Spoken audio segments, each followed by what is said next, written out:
လာပြီမြင်းရဲ့အုပ်ကြီးပြေးလာတယ်လို့ခေတ္တတန်တွေနိုင်ငံเจ้าမှာအဲ့ဒီ Iron Cross show လုပ်တော့ကျွန်တော်10တန်းအောင်ပြီးဆေးချောင်းတက်ဖို့စောင့်နေတဲ့အချိန်ငှက်ကြီးပါတဲ့ဒီပွဲရဲ့အဖွင့်သချင်းအားလည်းကျင်နာကင်းနဲ့မိမလာလေးပဲ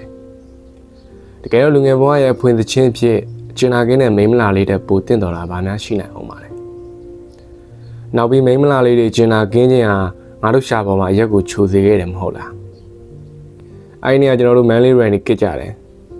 90ပြည့်နှစ်များရန်ကုန်ကဘာလဲလို့မင်းပန်ဒီယာနဲ့ရောက်တီရှပ်ထဲလက်မောင်းမှာဆွဲနေတဲ့ Manly Run ရဲ့အနံ့ပဲလို့ကျွန်တော်ဖြေမယ်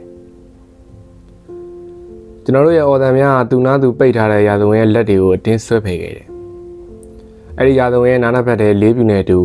တေချင်းရဲ့တကားများလို့မိုးထစ်ချုံသလိုအော်ပြစ်ခဲ့ကျွန်တော်တို့မူးလုံဝါရဲ့မာနကကျွန်တော်တို့အိမ်ပြန်ပို့ပေးတယ်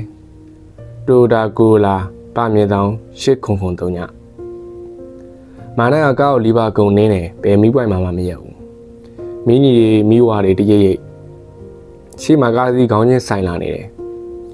မာလာကလက်တစ်ဖက်နဲ့စတီယာရင်ကိုကင်ထားပြီးနောက်လက်တစ်ဖက်နဲ့စီကွက်မီးညီတယ်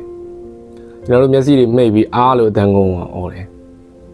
ရုပ်ရှင်ထဲမှာတော့ကားစီခေါင်းချင်းဆိုင်ကြတဲ့ကရှောင်းတဲ့ကားကမှောက်သွားတာပဲအမြဲလိုကားမောက်သူဟာဗီလင်ပေါ့လေရုပ်ကျန်းတဲ့လောက်စိတ်တန်ပြောညံသူပေါ့လေငါတို့ဖြည့်ဆည်းနေတာအဲ့ဒီရုပ်ရှင်တွေပဲမာနကကျွန်တော်တို့ရှိတဲ့ကားနောက်ခံကိုလက်ကြည့်ပြီးသူ့လက်ညှိုးနဲ့ပါးစပ်ကိုကတ်လို့ရှူးလို့လုပ်ပြတယ်အားလုံးရုပ်တရက်တိတ်ဆိတ်သွားတယ်ကျွန်တော်လေတံတိုးတိုးလေးနဲ့မေးခဲ့တယ်အေးခင်းကြီးပြီးသွားပြီလားအောင်ခင်မြတ်